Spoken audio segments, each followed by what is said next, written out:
Assalamualaikum warahmatullahi wabarakatuh. Nama saya Alfian Rahman, absen 2 dari kelas 12 IPS 2. Kali ini saya akan menjelaskan tentang fikih dari bab 1 dan bab 2. Yang pertama, tentang usul fikih. Usul fikih sendiri berkembang pada abad kedua Hijriah. Pada saat itu Rasulullah masih hidup, sehingga para sahabat yang masih belum mengetahui tentang hukum dari suatu perbuatan dapat menanyakan langsung oleh Rasulullah SAW, karena pada saat itu Rasulullah mendapatkan petunjuk langsung dari Allah Subhanahu wa Ta'ala. Tetapi setelah Rasulullah wafat, mereka mengumpulkan semua paham yang diberikan oleh Rasulullah, karena pada saat itu tidak ada lagi orang yang dapat dipercaya oleh mereka sebagai sumber hukum yang benar. Adapun perbedaan tentang usul fikih dan fikih, yaitu usul fikih adalah sebuah metode atau cara untuk menentukan sebuah hukum yang sesuai dengan syariat agama Islam. Sedangkan fikih adalah hasil dari metode tersebut. Adapun tujuan kita belajar tentang usul fikih yaitu supaya kita dapat mengetahui hukum-hukum Allah yang kuat, sehingga tidak taklid atau mempercayai hukum yang tidak mengetahui dasar-dasarnya. Selanjutnya bab 2 yaitu tentang sumber hukum Islam yang terbagi menjadi 2, yaitu hukum muttafaq dan mukhtalaf. Muttafaq sendiri terbagi menjadi 4. Yang pertama yaitu ada Al-Quran, hadis, ijma' dan qiyas. Yang pertama yaitu Al-Quran. Al-Quran sendiri adalah sebuah kalamullah yang diberikan kepada Nabi Muhammad melalui perantara malaikat Jibril, yang ditulis dalam mushaf, ditulis dalam bahasa Arab, dan diturunkan secara mutawatir yang jika dibaca bernilai ibadah. Adapun isi Al-Quran yaitu pertama tentang tauhid, ibadah, janji dan ancaman, jalan mencapai kebahagiaan dunia dan akhirat, dan yang kelima yaitu tentang cerita umat terdahulu. Yang kedua yaitu adalah hadis. Hadis sendiri adalah sesuatu yang disandarkan kepada Nabi Muhammad SAW, yang terbagi menjadi 4, yaitu yang pertama qauliyah, taqririyah, fi'liyah, dan hamiyah. Adapun tujuan hadis di sini adalah untuk menguatkan sumber hukum yang telah ada di Al-Quran.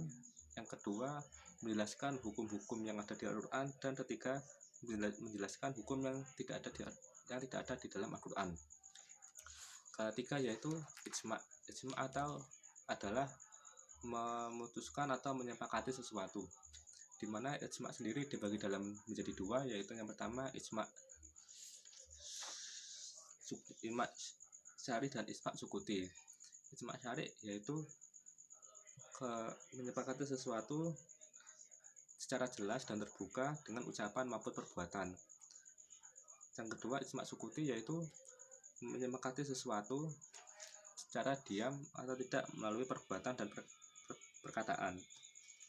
Yang keempat yaitu qiyas. Qiyas adalah menyamakan atau mengukurkan sesuatu dengan yang lain. Qiyas sendiri dibagi menjadi 3, yaitu qiyas aula, musawi, dan adna. Adapun sumber hukum Islam yang mukhtalaf. Yang pertama yaitu ada ihtisan, yang artinya menganggap baik, di mana pengertian secara istilah yaitu berpindahnya seorang mujtahid dari hukum yang dikehendaki oleh qiyas joli kepada hukum yang dikehendaki oleh qiyas kafi atau samar-samar. Yang kedua yaitu adalah istihab. Istihab sendiri adalah mengambil hukum yang telah ada pada masa lalu dan tetap dipakai hingga masa-masa selanjutnya. Yang ketiga yaitu ada masalihul mursalah, adalah penetapan hukum berdasarkan kepada kemaslahatan, yaitu manfaat bagi manusia atau menolak kemudaratan atas mereka. Yang keempat yaitu ada al-urf. Al-urf sendiri adalah segala sesuatu yang sudah saling dikenal oleh masyarakat dan dijalankan dan sudah menjadi adat istiadat. Al-urf sendiri di sini dibagi menjadi 2. Yang pertama yaitu urf sahih, yang kedua yaitu urf fasid. Urf sahih sendiri yaitu apa yang telah dikenal oleh masyarakat dan tidak bertentangan dengan hukum syariat. Sedangkan urf fasid yaitu adalah apa yang dikenal yaitu bertentangan dengan syariat. Selanjutnya yaitu ada syar'u man qablana. saat umat berlana adalah syariat yang diturunkan kepada orang-orang sebelum kita, yaitu ajaran agama sebelum datangnya ajaran Islam. Selanjutnya ada Sa'adud Dariyah. Kata Sa'adud Dariyah dari dua kata. Yang pertama Sadu dan Zariyah. Sadu berarti tutup dan Zariyah artinya jalan. Sedangkan pengertian secara istilahnya adalah melarang perkara-perkara yang lahirnya boleh menjadi tidak boleh karena menjadi pendorong kepada perbuatan-perbuatan yang dilarang oleh agama, seperti melarang permainan judi tanpa uang. Selanjutnya yaitu mazhab Syahabi. Mazhab Syahabi adalah fatwa para sahabat mengenai berbagai masalah yang dinyatakan setelah Rasulullah wafat. Yang terakhir yaitu ada Dalalatul Iqtiron. Yang dimaksud dengan Dalalatul Iqtiron adalah dalil-dalil yang menunjukkan kesamaan hukum terhadap sesuatu yang disebutkan bersamaan dengan sesuatu yang lain. Segitu penyampaian dari saya. Apabila ada salah kata, saya mohon maaf. Wabillahi taufiq wal hidayah. Wassalamualaikum warahmatullahi wabarakatuh.